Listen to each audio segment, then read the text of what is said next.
피로 맺은 인연보다 강한 약속. 저는 윤정희입니다. 올해 51살이죠. 지금은 작은 한의원에서 보조 일을 하며 살고 있어요. 하지만 제 인생이 항상 이렇게 평온했던 건 아닙니다. 25세 첫 결혼을 했는데 그때부터 지옥이 시작됐죠. 신혼 첫 해는 그래도 괜찮았어요. 남편도 상냥했고 시댁 식구들도 저를 반겨줬습니다. 하지만 둘째 해가 되니 분위기가 달라졌죠. 시어머니께서 은근히 눈치를 주기 시작하셨어요. 정희야, 병원 한번 가봐라. 네. 아이 생각이 없으면 미리 치료를 받아야지. 처음엔 단순한 조언인 줄 알았습니다. 하지만 시간이 갈수록 그게 아니라는 걸 깨달았죠. 병원에서 나온 결과는 충격적이었어요. 저에게는 아이를 가질 확률이 극히 낮다는 진단이었습니다. 의사는 불가능하다는 말은 안 했지만 희망적이지 않다는 표정을 숨기지 못했어요. 그날 밤 남편에게 이야기했을 때 남편의 얼굴에서 실망이 스쳐 지나가는 걸 봤습니다. 아주 잠깐이었지만 분명히 봤어요. 괜찮아. 치료하면 되잖아. 남편은 그렇게 말했지만 목소리에 힘이 없었어요. 그 후 3년 동안 갖은 치료를 다 받았습니다. 한방, 양방 가리지 않고 다녔죠. 임신에 좋다는 음식은 뭐든지 먹었고 기도도 열심히 했어요. 하지만 결과는 늘 같았습니다. 시댁의 시선은 점점 차가워졌어요. 처음엔 애써 이해하려고 했던 시어머니도 나중엔 대놓고 말하기 시작했습니다. 우리 아들이 가문을 잇지 못하게 생겼네. 요즘 세상에 아이 못 갖는 여자가 어딨어. 정성이 부족한 거야. 매일 들어야 하는 그런 말들이 저를 짓눌렀어요. 남편 앞에서는 꼭 참았지만 혼자 있을 때면 눈물이 멈추지 않았습니다. 그러던 어느 날이었어요. 남편이 늦게 들어오는 날이 잦아졌습니다. 처음엔 회사 일이 바쁜 줄 알았죠. 하지만 남편의 셔츠에서 낯선 향수 냄새가 날 때 모든 걸 알 수 있었어요. 당신 다른 사람 있죠? 조용히 물었습니다. 남편은 한참을 묵묵히 있다가 고개를 끄덕였어요. 미안해. 하지만 나도 아이를 원해. 그 한마디가 저를 완전히 무너뜨렸습니다. 이혼 서류에 도장을 찍을 때 손이 떨렸어요. 4년이라는 시간이 허무하게 끝나는 순간이었습니다. 시댁에서 마지막으로 던진 말이 아직도 귀에 맴돌아요. 아이 못 낳는 여자가 무슨 부인 노릇을 해. 그날 밤 원룸으로 돌아와 홀로 앉아 있을 때 저는 완전히 망가진 사람이 됐습니다. 거울을 보면 초라한 제 모습만 보였어요. 세상 모든 여자들이 쉽게 하는 일을 저만 못하는 것 같았습니다. 간호사 일로 하루하루를 버텼지만 병원에서 아이를 낳는 산모들을 볼 때마다 가슴이 찢어졌어요. 왜 나만 이런 운명을 타고났을까 하는 원망이 끝이 없었습니다. 그렇게 2년을 혼자 살았어요. 친구들의 결혼 소식을 들으면 축하한다고 말하면서도 속으로는 부럽기만 했습니다. 저에게도 다시 기회가 올까요? 그런 희망조차 가질 자격이 있을까 싶었어요. 그때 제 나이 30이었습니다. 이혼 후 2년 동안 혼자 지내면서 모든 희망을 포기하고 있을 때였어요. 병원에 새로운 의사가 부임해 왔습니다. 김태준이라는 분이었는데 다른 의사들과는 뭔가 달랐어요. 환자들한테도 친절했고 간호사들에게도 존댓말을 쓰셨죠. 처음 인사를 나눈 날 태준 씨가 물었어요. 정희 간호사님, 혹시 결혼하셨나요? 아니요. 이혼했습니다. 솔직하게 대답했어요. 숨길 필요도 없다고 생각했거든요. 그런데 태준 씨의 반응이 의외였습니다. 그러셨군요. 저도 비슷해요. 아내를 잃었거든요. 그렇게 시작된 대화였어요.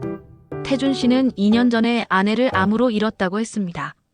중학교 2학년인 아들 민호와 단둘이 살고 있다고 하더라고요. 힘드시겠어요? 많이 힘들죠. 특히 민호 때문에요. 엄마를 너무 그리워해서. 태준 씨의 눈에 깊은 슬픔이 있었어요. 저도 모르게 마음이 아팠습니다. 몇 개월 후 태준 씨가 조심스럽게 제안했어요. 정희 씨, 시간 되실 때 커피 한잔 할까요? 그게 저희의 첫 만남이었습니다. 카페에서 마주 앉아 이야기하는데 편안했어요. 태준 씨는 제 과거를 듣고도 전혀 다른 반응을 보였습니다. 아이가 전부는 아니잖아요. 사랑이 더 중요하죠. 그 말을 들었을 때 얼마나 고마웠는지 몰라요. 처음으로 누군가가 저를 있는 그대로 받아들여준다는 느낌이었습니다. 6개월 후 태준 씨가 프러포즈했어요. 정희 씨, 저와 결혼해주세요. 민호도 엄마가 필요해요. 순간 가슴이 뛰었습니다. 다시 가정을 꾸릴 기회, 그리고 아이의 엄마가 될 기회 말이에요. 하지만 동시에 걱정도 됐어요. 과연 민호가 저를 받아들일까 하는 생각 때문이었죠. 결혼식은 소박하게 치렀습니다. 민호도 참석했는데 내내 시무룩한 표정이었어요. 저에게 인사할 때도 고개만 살짝 숙였을 뿐이었습니다. 신혼여행도 가지 않고 바로 3명이 함께 사는 생활이 시작됐어요. 저는 완벽한 엄마가 되고 싶었습니다. 민호가 좋아할 만한 음식을 만들고 학교 준비물도 꼼꼼히 챙겨줬어요. 하지만 민호의 반응은 차가웠습니다. 밥 차려놨어. 같이 먹자. 배 안 고파요. 매번 이런 식이었어요. 식탁에 앉아도 숟가락만 대작거리다가 방으로 들어가 버리곤 했습니다. 처음엔 어색해서 그런가 싶었는데 시간이 지나도 달라지지 않았어요. 어느 날은 아예 상을 엎어버렸습니다. 저는 엄마 없어도 잘 살았어요. 괜히 신경 쓰지 마세요. 그 말을 듣고 얼마나 가슴이 아팠는지 몰라요. 밤에 태준 씨에게 고민을 털어놨습니다. 여보, 민호가 저를 너무 싫어해요. 시간이 필요해. 이해해줘. 태준 씨는 늘 그렇게 말했어요. 하지만 저는 조급했습니다. 이번만큼은 정말 좋은 엄마가 되고 싶었거든요. 몇 주 후 민호가 더 도발적으로 나왔어요. 당신도 언젠간 날 버리겠죠? 다른 사람들처럼요. 그 말에 가슴이 찢어질 것 같았습니다. 이 아이가 얼마나 상처받았는지 알 수 있었어요. 친엄마를 잃은 상처, 새로운 사람에 대한 두려움 모든 게 그 한마디에 담겨 있었습니다. 민호야, 엄마는 절대 널 버리지 않아. 하지만 민호는 고개를 돌려버렸어요. 그 뒷모습을 보면서 과연 제가 이 아이의 진짜 엄마가 될 수 있을까 하는 의문이 들었습니다. 민호와 함께 산 지 3개월이 지났어요. 상황은 나아지기는커녕 더 악화되고 있었습니다. 민호는 학교에서도 문제를 일으키기 시작했어요. 성적이 떨어지고 지각도 잦아졌죠. 담임 선생님께서 전화를 주셨습니다. 민호 어머님, 요즘 민호가 많이 산만해요. 집에서 무슨 일이라도 있나요? 선생님은 저를 민호 어머니라고 불러주셨어요. 하지만 그 호칭이 제겐 무겁게 느껴졌습니다. 그날 저녁 민호에게 물어봤어요. 학교에서 무슨 일 있었니? 별일 없어요. 퉁명스러운 대답이었죠. 하지만 며칠 후 진짜 큰일이 터졌습니다. 학교에서 급히 연락이 왔어요. 민호가 친구와 싸워서 상대방이 다쳤다는 거였습니다. 급하게 학교로 달려갔죠. 교무실에 도착했을 때 민호가 의자에 앉아 있었어요. 얼굴에 상처가 있었고 옷도 찢어져 있었습니다. 상대방 학생 부모도 와 있었어요. 이게 무슨 일이에요? 담임 선생님이 설명해 주셨습니다.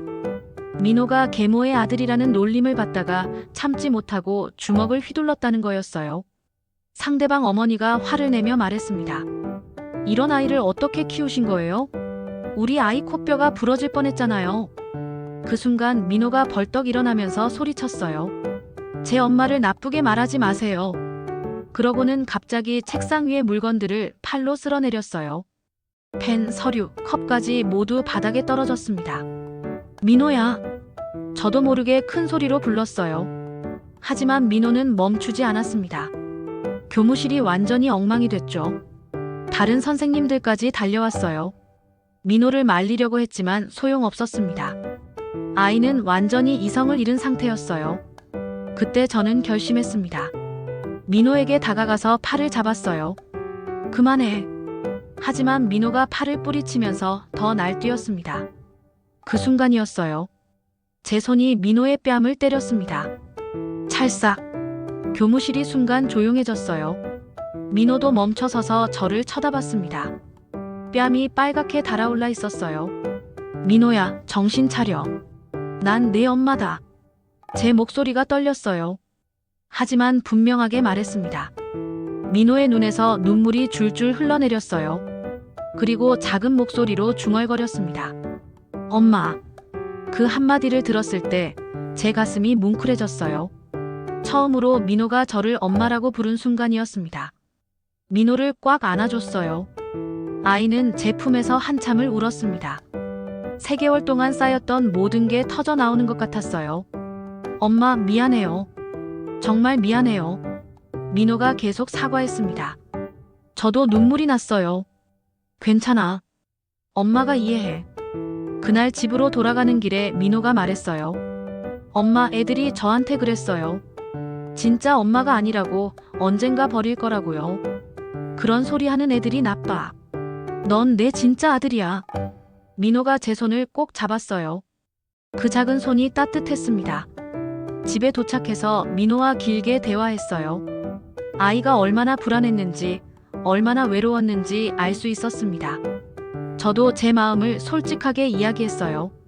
민호야, 엄마도 처음이라 서툴러. 하지만 널 진짜 사랑해. 저도 엄마 좋아해요. 이제부터 잘할게요. 그날 밤 태준 씨가 퇴근해서 상황을 들었을 때 정말 기뻐했어요. 여보, 정말 고마워. 민호가 드디어 마음을 열었네. 저도 기뻤습니다. 드디어 진짜 가족이 된 것 같았거든요.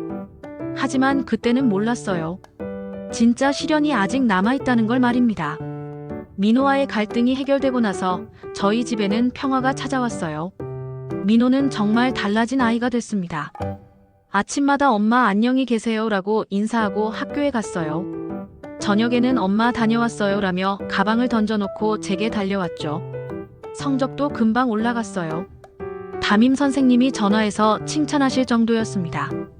민호가 완전히 달라졌어요. 집에서 좋은 일이 있으신가 봐요. 제가 얼마나 뿌듯했는지 몰라요. 드디어 제가 민호의 진짜 엄마가 됐다는 느낌이었습니다. 태준 씨도 행복해했어요. 3명이 함께 외출하면 사람들이 화목한 가족이라며 부러워했죠. 민호가 제 팔짱을 끼고 다닐 때면 세상을 다 가진 기분이었습니다. 엄마, 제가 의사가 되면 엄마 병원 차려드릴게요. 민호가 그런 말을 할 때면 가슴이 벅찼어요. 이 아이의 꿈을 지켜주고 싶었습니다. 그런 평화로운 날들이 1년 정도 계속됐어요. 민호는 고등학교에 입학했고 의대를 목표로 열심히 공부했습니다. 저희 가족에게는 아무 걱정이 없었어요. 하지만 행복은 너무 짧았습니다. 태준 씨가 교통사고를 당한 건 민호가 고등학교 2학년 때였어요.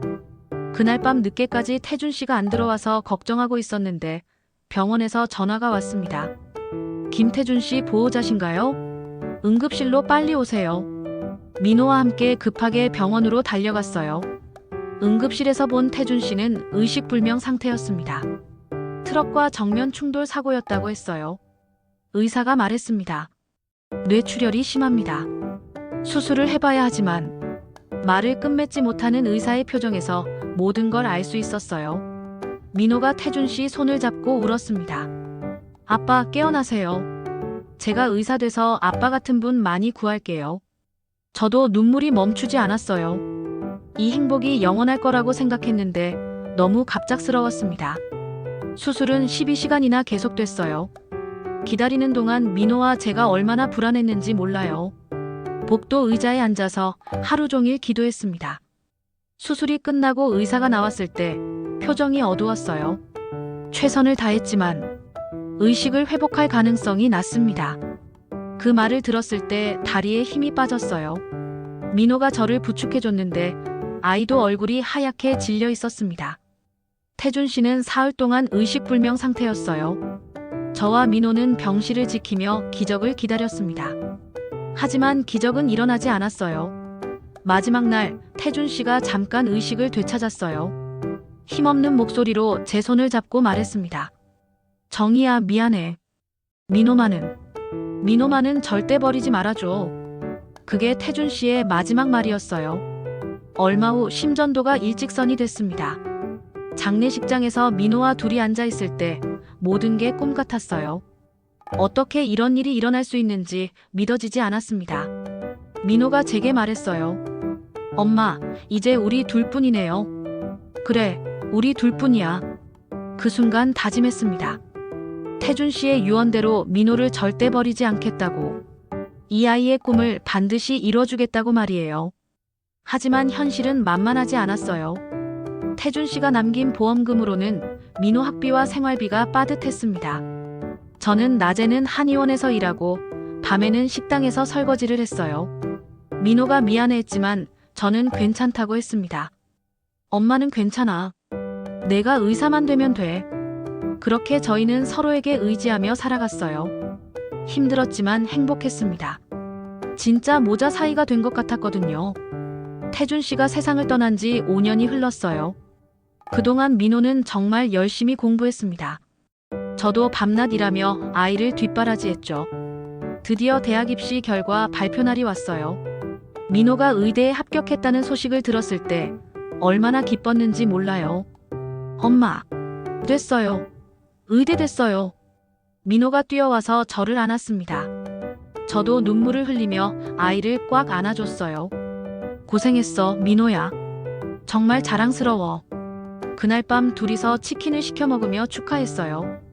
태준 씨 영정 앞에서 소주 한 잔도 올렸습니다. 여보, 민호가 의사 됐어요.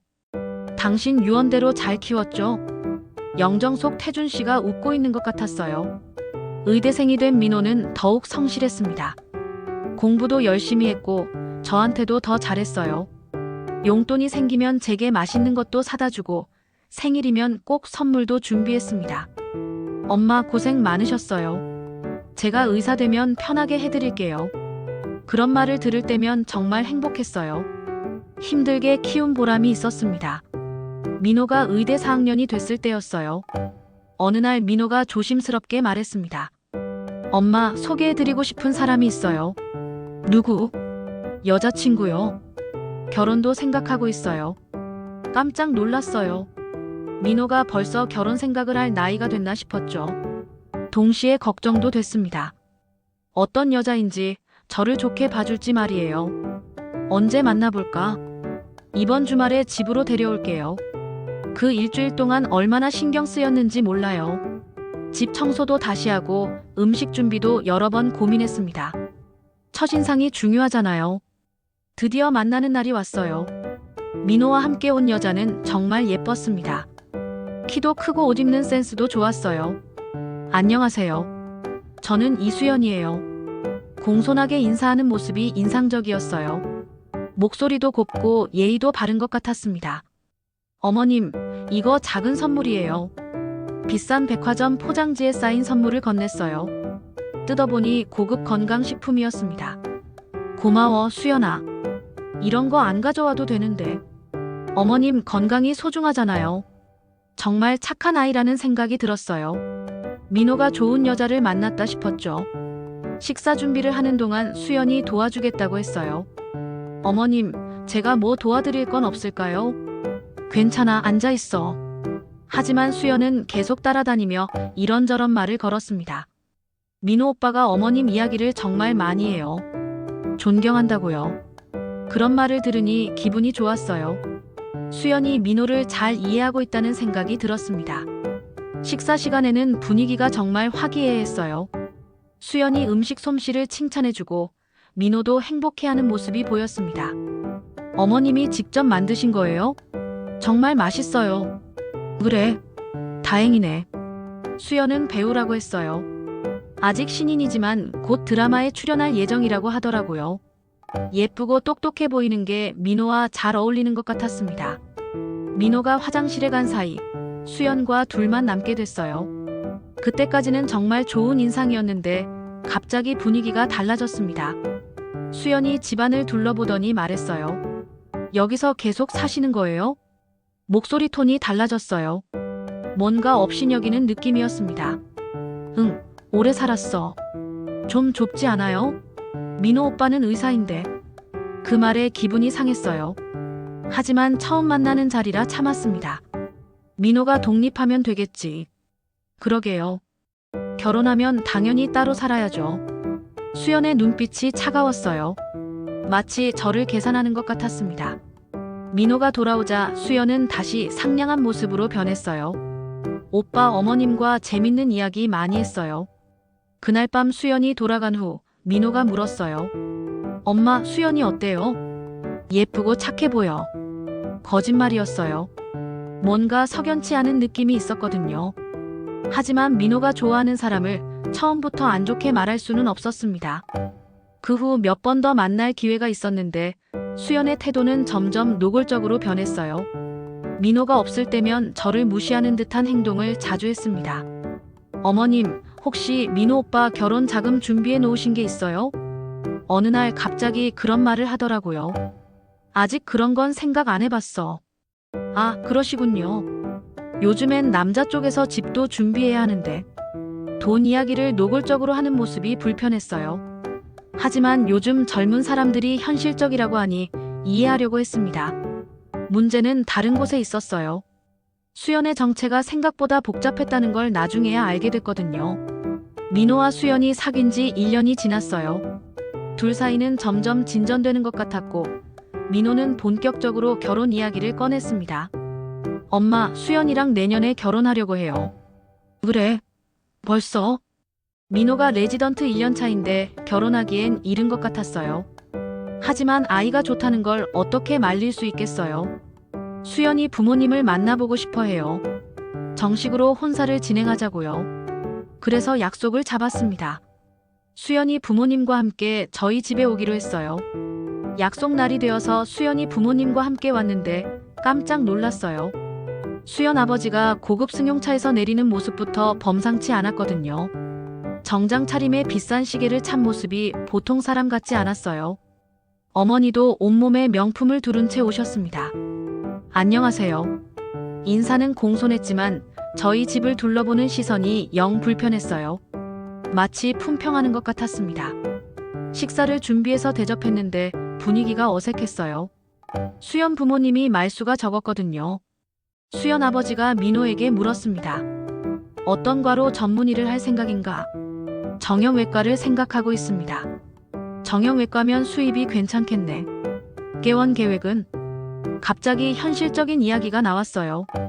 아직 레지던트인 민호에게는 부담스러운 질문들이었죠. 아직 구체적으로 정하지는 못했습니다. 그래, 요즘엔 개원 자금이 만만치 않은데. 수연 어머니도 한마디 거들었어요. 수연이가 자라난 환경을 생각하면 어느 정도는 뒷받침이 돼야 하지 않겠어요? 그 말을 들으니 기분이 상했어요. 무슨 뜻인지 대충 짐작이 됐거든요. 식사 후에 수연 아버지가 저에게 따로 말을 걸었습니다. 댁에서는 민호 결혼 자금을 어느 정도로 생각하고 계신가요? 직접적으로 물어보는 거였어요. 아직 구체적으로는. 우리 수연이가 자라난 환경이 있어서 말이에요. 아파트 한 채 정도는 준비해 주셔야 하지 않을까요? 그 말에 당황했어요. 제가 어떻게 아파트를 살 돈이 있겠어요?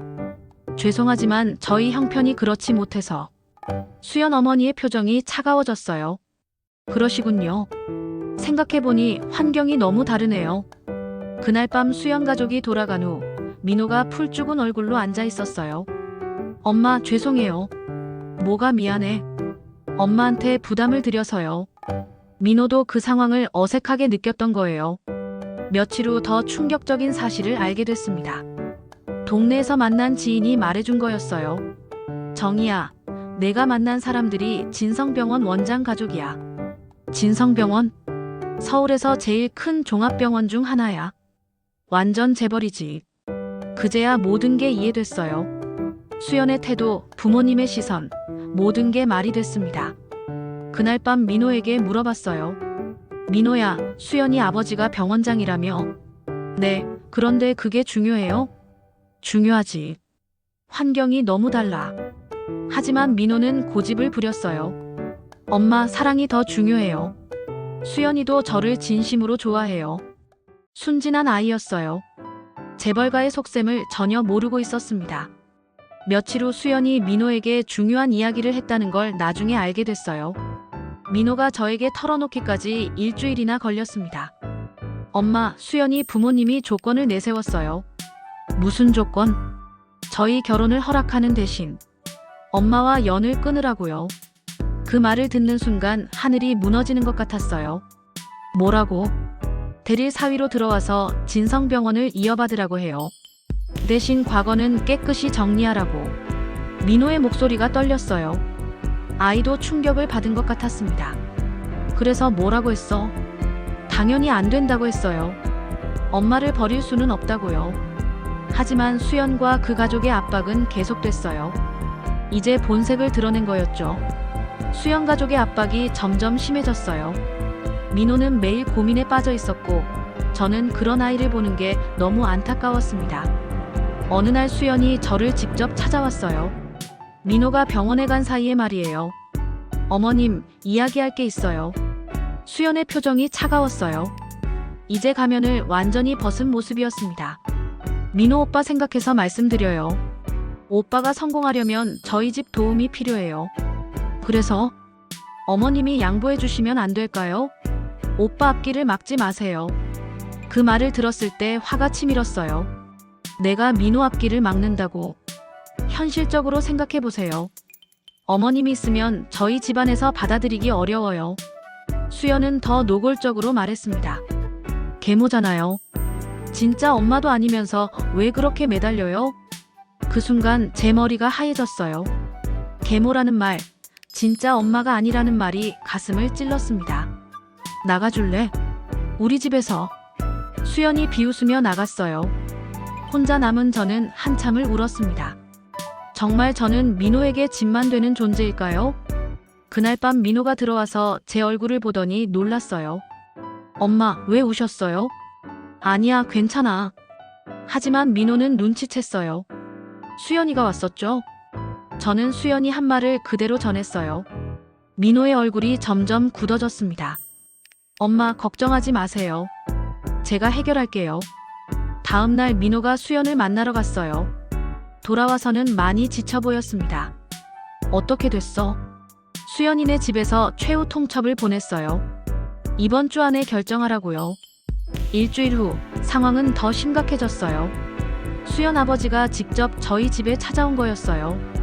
정장을 입고 온 수연 아버지는 거만한 태도로 말했습니다. 더 이상 시간 낭비하지 맙시다. 민호 군이 우리 병원에서 성공하려면 깔끔하게 정리해야 해요. 무엇을 정리하라는 거예요? 부모 관계를 정리하라는 겁니다. 대릴 사위가 되려면 우리 집안 체면도 생각해야죠. 그때 민호가 들어왔어요. 상황을 파악한 민호의 얼굴이 일그러졌습니다. 무슨 말씀을 하시는 거예요?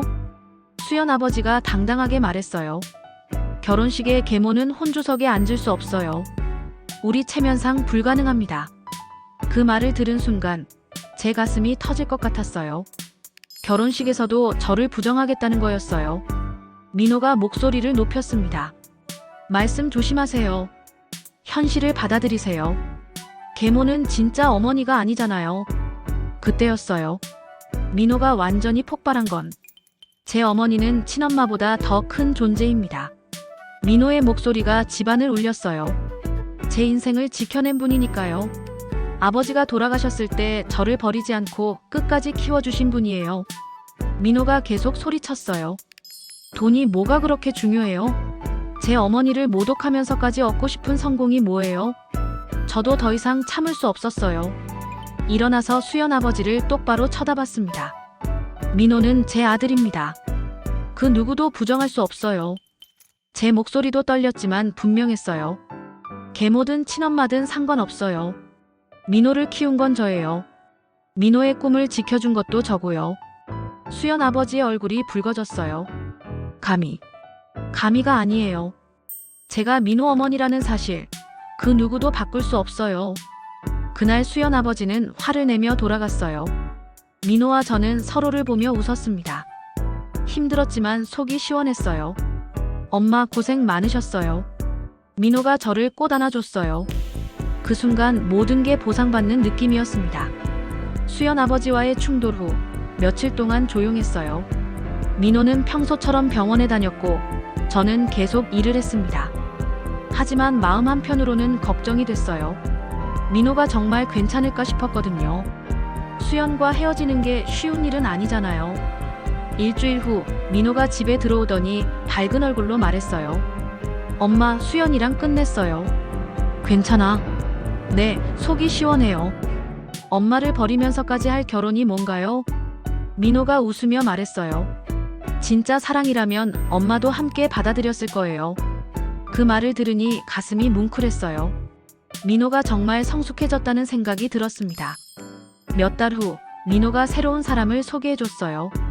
간호사로 일하는 은지라는 여자였어요. 어머님, 안녕하세요. 은지는 수연과는 완전히 달랐어요.